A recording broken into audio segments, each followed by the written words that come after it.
the term COV, cash over valuation. Example, your HDB flat is valued at 500,000 by the third-party independent valuer, but you sold your flat at 550. So that 50,000 excess is actually cash over valuation, whereby your buyer must die use cash to pay, not using the loan, not using it has to be a CPF. lump sum payment.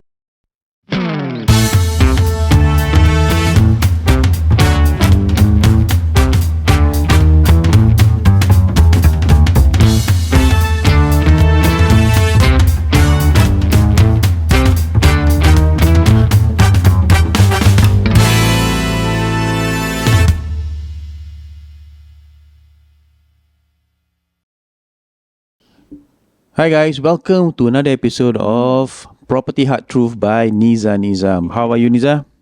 Great. Great. All right. Today, I think we're gonna do a bit of a different format when it comes to our Property Hard Truth. We're not gonna just talk about Property Hard Truth, but we will always start with a bit of the news. Okay. All property related. Yeah. All right. One of the most, let's start lah.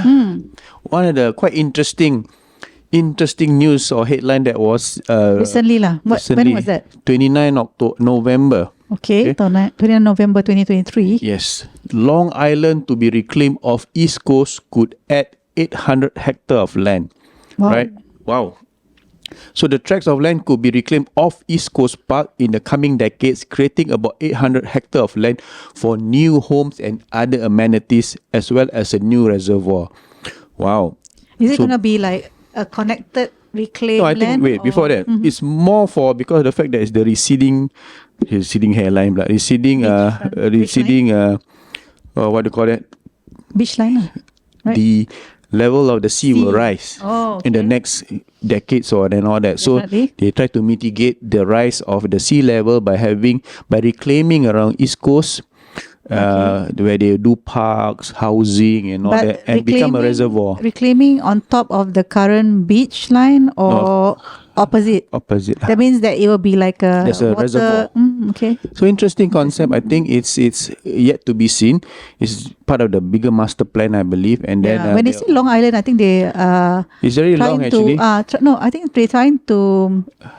If you notice, it's like if I'm not wrong, it's quite a distance from Tanah Merah Terminal all the way to Marina Barrage. Wow, So that's how far. Yeah, that's what they call a Long Island. It's gonna be a new concept probably in decades. Hopefully, I don't know whether in our lifetime. Is I something don't similar know. to the Long Island in US, Long Island. Probably, I don't know. But yeah, It's like- this is one of the, I think, major announcement by the government, by Minister of Development, about the fact that they're going to reclaim first to mitigate the rising sea level. At the same time, Singapore being Singapore, they will not just do it. They will put amenities, housing, parks, Yeah, definitely whatever. they have to make it interesting. Yeah, right. So what else is trending, or rather, what else is? Well, I'm very attracted Yep. to the new news that just came up about 10 minutes ago. Right? Today is 29 November. Yep. And the Straits Times says that our Minister Desmond Lee has mentioned that there will be service apartments for longer term stay in the works for renters. And we're talking about Singapore, which generally most Singaporeans are not renter. It's short-term rental, probably. Yeah. Yeah, but here they're talking about longer stay. Short-term rental, but longer stay. Longer term stay. All right. As you know, in HDB, you cannot rent Short-term. too short. The most is 6 months. 6 months minimum or above. And if let's say condo, it has to be 3 months and above. But of course, at the prerogative of the landlord. But here they're talking about longer term stay. So I mean, like, I think longer term here is actually meant for meant for those who are transitioning, waiting for their new homes, waiting for keys for their new homes, or for their renovations to be completed. As you know now, most contractors are having a hard time manpower or time to complete the renovations. Yeah. So if you, let me put into context. If you know HDB, if you are selling a HDB flat, if the buyer agrees, you have an extension of stay, which is maximum 3 months. So sometimes there's too many because you need to buy and sell, so the 3 months becomes 0 months because you need to vacate and move to the next unit, to the unit that you have bought, but you have not renovated. You have not done anything to the unit that you want to or that you have bought. Then you can't just move in, and you can't go to stay in a hotel for 3 months. It's going to cost you a bomb. Yeah. And at the same time, there's HDB, you can't do short-term rental, and no landlord will want to rent you at 3 months, for your sake lah, because it's not feasible in terms of passive income, in my opinion. But I'm not sure how are they going to pilot this, okay? Because they say it will coexist alongside with the shorter stay service apartments with existing 7-day minimum stay requirements, and similarly cannot be strata subdivided for sale. I think we leave the technical part aside. Yeah, but I think this one quite interestingly, because before this there was an article about Switzerland, but how most of the buyers now actually outprice. Okay. By if they want to buy a house, it's like totally almost impossible, the price. So most of the young buyers are going out there to be permanent renters. Yeah. So I think. But my opinion is Singapore is not gonna go that path lah. I think maybe because they mentioned that the home ownership in Switzerland have reduced. Like used to be like many people own a home, and then they reduce. But the way I see Singapore is increased. Yeah. More home ownership. More home ownership. But this is, I think, a good concept plan whereby it allows for, it gives it less stress. It doesn't it's become less stressful for homeowners in terms of transition.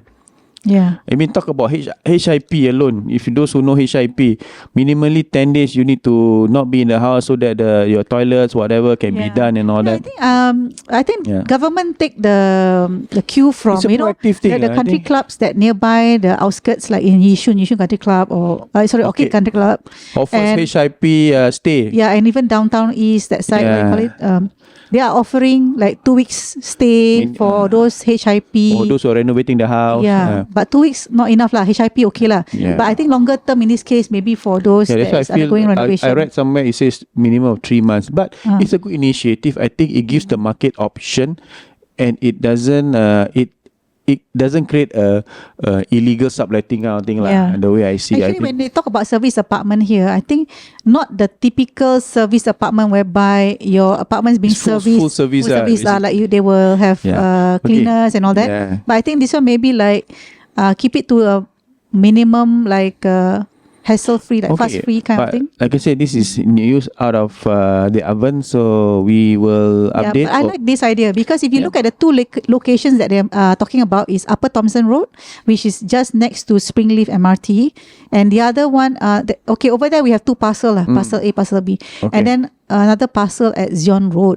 You know the Zion Road where they used to tear down the old HDB. So I think that's really. Another one more sharing about the recent news is I think today is 29. I'm just reading it. It's updated 52 minutes ago. HDB rents down 0.4% in October. First drop in over 2 years. Again. HDB rent down 0.4% in October. First drop in over 2 years. Okay. Condo rent dipped 0.2%. Okay, so what is down? Down what? Price? Yeah. Transactions or what? The rent price. The rent price. Okay. So I just read the first paragraph. Rents for housing board flats fell by 0.4% in October, dipping for the first time in more than 2 years, with analysts citing growth in new flat supply as the main reason. So probably we've seen for ourselves, a lot of people are collecting their BTO keys every other day. Even in HDB, you see it's always full. People collecting keys and all that. So I think this is where the rental market is softening. The old supply of condos, now they are ready. The one that is building under construction now, TOP. more and more units TOP. Yes, and this year a lot of units TOP, my friend. Yeah, and those projects at TOP are large developments. Large development like Affinity, like Riverfront, and then Avenue South. So these are a large number of condo units that has TOP. Therefore, all the buyers that used to rent now move on to their new homes. So and therefore, also one comment is that landlords are now lowering their rates amid intensifying competition for a tighter pool of tenants, which means it's all about demand and supply. There's a lot more less demand but a lot more supply. So those who are willing to lower down their rent will get the tenant, I believe. So then again, this is a simple fundamental about property, whether it's rent or sale and purchase. I think it's about the demand and supply. Yeah, I think this is where the phase of transitioning where that we see a lot of movements in the rental market as well in the sale market. Of course, the COVID has disrupted a lot of things. So now it's slowly but surely going back to the norm. So we are seeing even prices of HDB or property are tapering or moderating, moderating, and similarly for rent. Now let's move to a topic that we want to talk today. COV. Cash over valuation. Okay. Right. So this is like a taboo word, with a lot of taboo sugarcane. No, taboo word with a lot of HDB owners or buyers and sellers, especially because of the fact that it's cash. Yeah, you cannot use your CPF if the valuation is lower than the closing price. So before that, let's define the term COV, cash over valuation. Example, your HDB flat is valued at 500,000 by the third party independent valuer, but you sold your flat at 550. So that 50,000 excess is actually cash over valuation, whereby your buyer must use cash to pay, not using the loan, not using it has the CPF. To be a lump sum payment on top of their down payment. Yes. So if let's say the down payment in cash, let's say they take a bank loan, right? Is 5% of the valuation has to be cash. Yeah. But you have a COV of 50K. So your 5% cash plus the 50K COV, total cash amount that you have to down pay upfront when at so completion. 2 years ago, when COVID was recovering and people really wanted houses and all that, a lot of people are willing to pay hundreds, thousand or even more cash over valuation for a unit that is probably a big unit. They are willing to pay, and the competition was so strong that government had to intervene, and there was some introduction of cooling measures and all that especially coming from the downgraders of private property. So and it gives the market a bit of imbalance, because bigger units like EA, EM, Jumbo are going at 800-900, even $1 million, while the valuation probably has not caught up with the transacted price. Because the valuation for the next quarter, right? I mean, the change of valuation, it will take place after they see the numbers, the movement in the past quarter. Then valuation can upkeep. And there's the property price index also. But I think to make it simple, I think today's market, are you as a buyer willing to pay COV, or do we as property agent advocate you to pay COV for a particular unit? So what are the pros and cons, and why sometimes we feel, based on professional judgment, that yes, this is worth paying in terms of COV? Of course, not hundreds and thousand, probably in the range of 30 to 50,000. Especially what is it? Why is it worth paying that COV vis-a-vis buying something that is without COV? So actually this COV, right, does not just apply to public housing. Although we know that HDB controls the valuation price per se, because only panels or valuers from the HDB panel will be allowed to do the valuation for the property of the public housing. Correct. But even so, we also see in the private market where banks are not willing to give a higher valuation. So sometimes the asking price are even way above the valuation that the bank will match. I think today it's banks also very conservative. equivalent. So in the private market also, private property market, private residential, also see a problem. We do get buyers who are not willing to pay if the bank is not able to match the valuation. the closing price. The closing price. Yep. So COV doesn't only happen in public housing, which is more apparent, but COV does happen in also in private housing because of the fact that the bank are not willing to match the asking price or the closing price. And usually every bank have many different panel of valuers. So even if, let's say, when we say cannot match, right, that means we check with all the different panels of valuers lah, in different banks lah. So usually that's the case. But if there is a bank that can match, then of course, if the buyer willing to take on that particular bank, then it's good for and of course the profile of the buyer. I think that that's matters. Also another thing. And end of the day, how the bank wants to mitigate their risk lah. So a lot of factors involved. Let's come back to HDB. When Niza, that you would tell the buyer worth paying the COV. Example, this unit is bought at 750. All right. Valuation came back at 700. That 50,000. Why is it worth paying that 50,000? Well, it depends on the size of the flat. Okay. If it's a small flat, okay, small flat like what? Let's say it's a 4-room flat that is very small. Okay, because 4-room got different types and different sizes. So if let's say it's a 80 square meter kind of 4-room and then you're paying 50K more, if that price is actually a price of a bigger flat. For example, you can buy a 5-room flat at 750 in that location. Then why would you want to pay 750 or 50K COV for a 4-room that is only 80 square meters, for example? So we always compare with the next tier type of unit in that location. Correct. But the question is, why would you tell some buyer that this is worth paying the COV? Okay, it's worth paying. For example, it has the best view, and like I said, if it's a standalone unit, then the best. Of course, there's a lot of factors that make that 50K worth lah, right? Don't tell me one factor and then is the view only. Then maybe there's some people who willing to pay for that. And for those unit that is $1 million one, right? Usually is a high ceiling, the loft one. So is the only unit in that block or the only block that has that, then maybe it's fair to pay the COV. If it was me, right? And why I would tell the buyer is worth paying, we look at the renovation. The renovation, if it's a tip-top renovation where, a quality material and all that, because, guys, you think about it. You buy without COV, example, 700,000, but then the hassle of getting the contractor, the time, the hassle, the delay, dealing with the upselling and all that. The stress to select your tiles and cost you more than 50,000. I mean, I've seen for ourselves, our client. They told us, we only budget certain amount. Let's say 40,000. End up 80,000. That's ridiculous. So and the stress of even with the extension of stay, they can't even finish the job. Yes. So I think that is how we try to mitigate that balance in terms of should you or shouldn't you pay the COV. Well, to us, time is money lah, and I'm sure in our clients also time is money.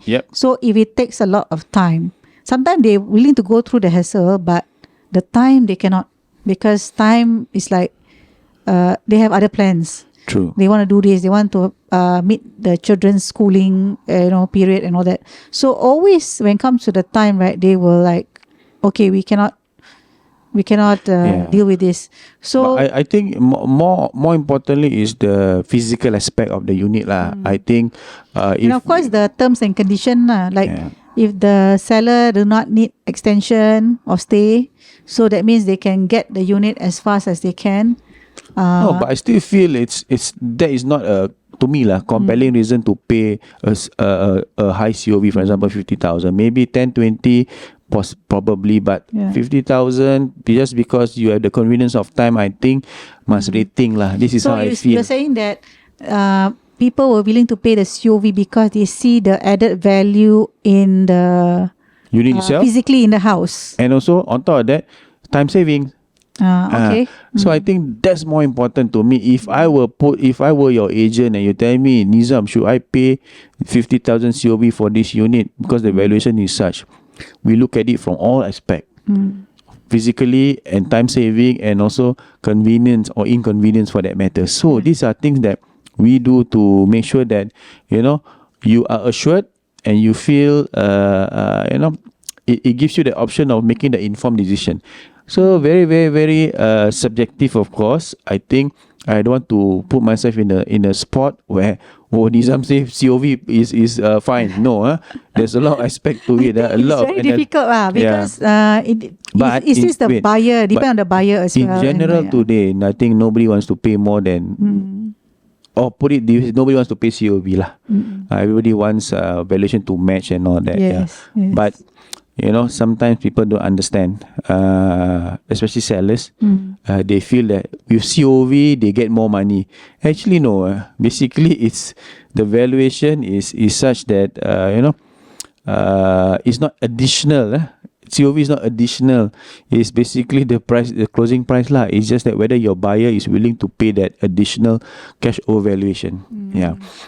So very I foresee because with conversation on the ground with fellow agents, especially new cluster of BTO, MOP and good location, good cluster, they are saying that yes, expectation of sellers are high, but valuation of HDB is moderated. So a lot of at this cluster, I'm not going to mention, many buyers put up the $1,000 option fee, but when valuation comes and it's more than 50,000-60,000, they opt out. They don't exercise. And according to my sources on the ground, they say many units there, a lot of buyers but never exercise, which mean a lot of unit comes back to the market lah. So, but if you are the seller and you understand and you know that your buyer do not want to pay the COV, it is also the similar sentiment for the rest of the buyers. So you need to understand your pricing strategy and all that lah, so that you don't lose out in the opportunity for your purchase.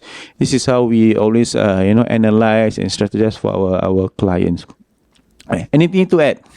Nothing. So I think I guess COV cash, if they have cash, right, they will not pay COV because they will use that cash to renovate to their own taste. And then sometimes most buyers would like to go to that journey of choosing or having to their own style, design their own taste to the correct. place. You're right. Yeah. But then you manage expectation in terms of making sure that you buy a unit that is normal. Yeah, that's not why for us that we is prefer unique. a bare unit. Yeah, bare something unit, that simple. You just see a blank minimum canvas. renovation where the sellers are very motivated. They price it right. Then you buy it. No COV, and you can do it to what your heart desire. Wow. Right. So my friend, thank you for watching and listening to our podcast, and we hope to empower, educate, share a lot of things with regards to property, be it news, be it our own experiences, and so that without sugarcoat things. So my name is Nizam Adli. I'm Neeza Ali. See you in our next podcast. Bye. Bye.